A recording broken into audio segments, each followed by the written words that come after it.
Of course, Alice Stewart was a medical doctor in England, and she was not at all interested in the nuclear industry or nuclear weapons per se. She was interested in medical practice. And what she did was she did a childhood leukemia study. And she studied vast numbers of children who were born whose mothers had had x-rays during their pregnancy. And she found that a single x-ray could cause a 50% increase in childhood cancer and leukemia, statistically quite significant. These are very low doses of radiation. The interesting thing is that when she published her findings in The Lancet, she expected blowback from the radiologists and perhaps from some of the medical colleagues. But that's not where she got the blowback from. She got it from the nuclear industry. And she got it from the weapons industry, much to her surprise, because her study had nothing to do with nuclear power or nuclear weapons. But the reason why is because these people had been telling people for years that low levels of radiation are perfectly safe. And these levels that she was recording were way lower than what they called perfectly safe. So this really shows you how a well-placed, scientifically trained person with a good conscience can have a terrific impact on the awareness, generally speaking.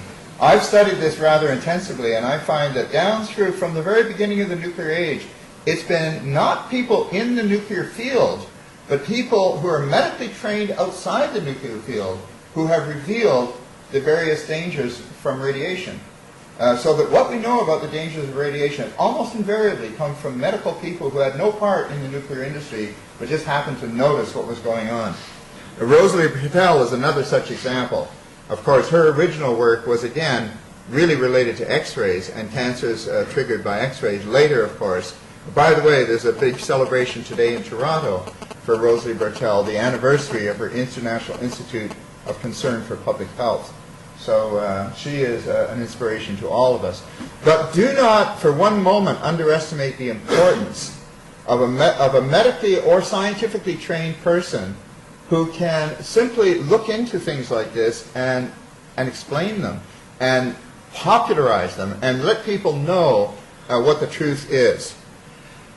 Now here are some things. I've had my friend Robert make a couple of little drawings to try and illustrate some of the difficult things that people have to understand. One is the latency period. The fact is that when you're exposed to radiation, there's a latency period which could be from 5 years to 20 years or longer before the cancer appears that is caused by that exposure to radiation.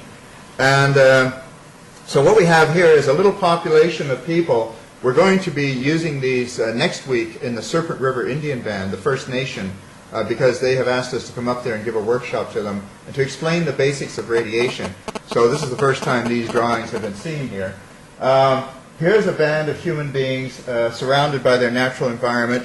The environment becomes contaminated with radioactive materials, and of course it goes into the fish and into the vegetables and into the people, but nobody feels any different. It's completely invisible to all of our senses. Everybody feels perfectly healthy. There's nothing that immediately, as Rosalie Bertel's book is entitled ironically, there's no immediate danger. And indeed, there is no immediate danger. But years later, some of those people fall seriously ill. They may die, or they may just suffer from debilitating diseases. And so the stripes are indicating what happens later on. Now, another thing that's rather difficult for people to understand is the population dose.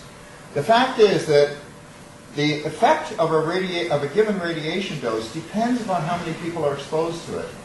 And this is something that's hard for many people to understand, but it's really simple enough if you think about it. Because if you have a larger population in the same environment and you have the same degree of contamination as you had before, you're simply going to get more people getting sick. And so the number of cancers or the number of other diseases that might result from a radiation exposure is proportional to the population. That's why when you expose millions of people to a dose of radiation, you can expect to see significant impacts on that population, even though most of the individuals are not touched by it. And this, of course, the real bug there is no safe exposure.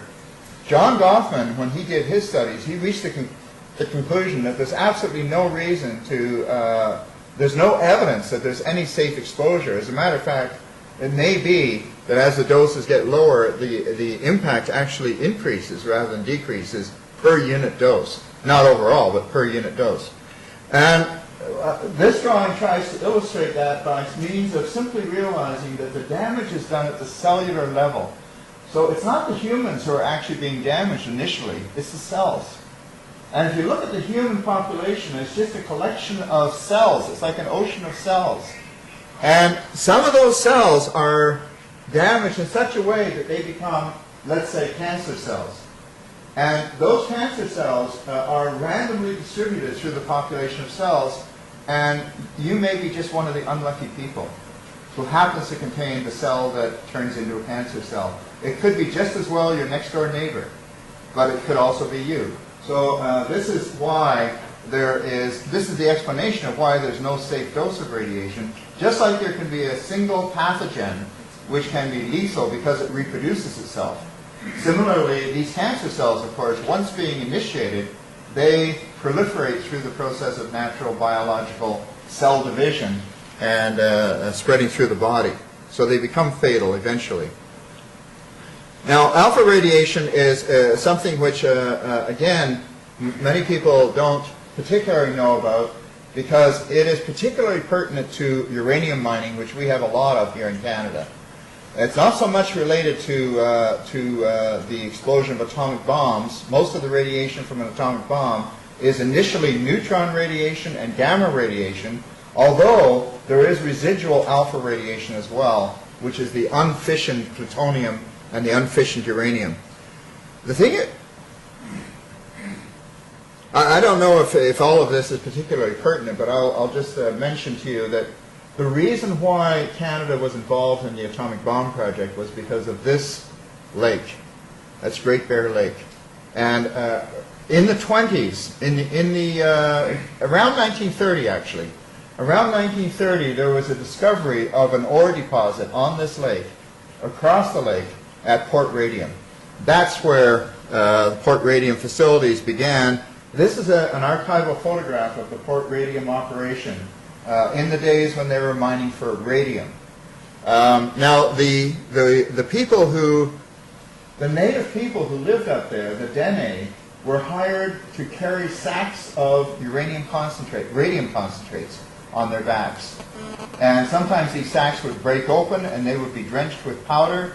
They were not told to wash. They were not given any shower facilities. They were not told there was any danger whatsoever.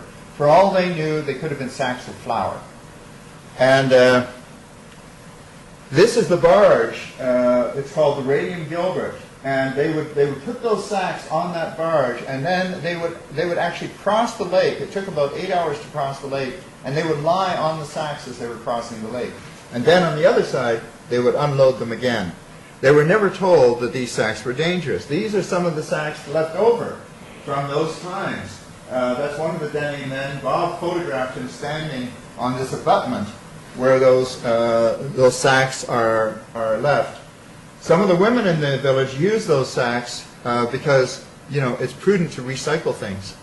Therefore, why not use this material for other purposes? Take it into your homes, take it into your teepees, and so on. And the result is that there was a lot of damage done. Now, one could say that this damage was caused by ignorance, but actually it wasn't that people didn't know the dangers. Already in 1931, there was a publication in Ottawa which was entitled Precautions for Workers in the Treatment of Radium Ores. And it said the ingestion of small amounts of radioactive dust or emanation over a long period of time will cause a buildup of radioactive material in the body, which eventually may have serious consequences. Lung cancer, bone necrosis, and rapid anemia are possible diseases due to the deposition of radioactive substances in the cell tissue or bone structure of the body.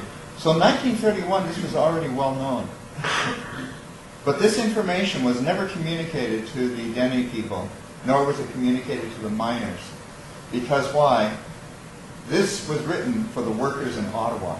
This is written for the technicians in Ottawa who were handling samples in order to study the samples. And the warning was intended to protect them. That when they're handling this material, they must be extremely careful. Because even minute quantities can cause serious cancer diseases. Now,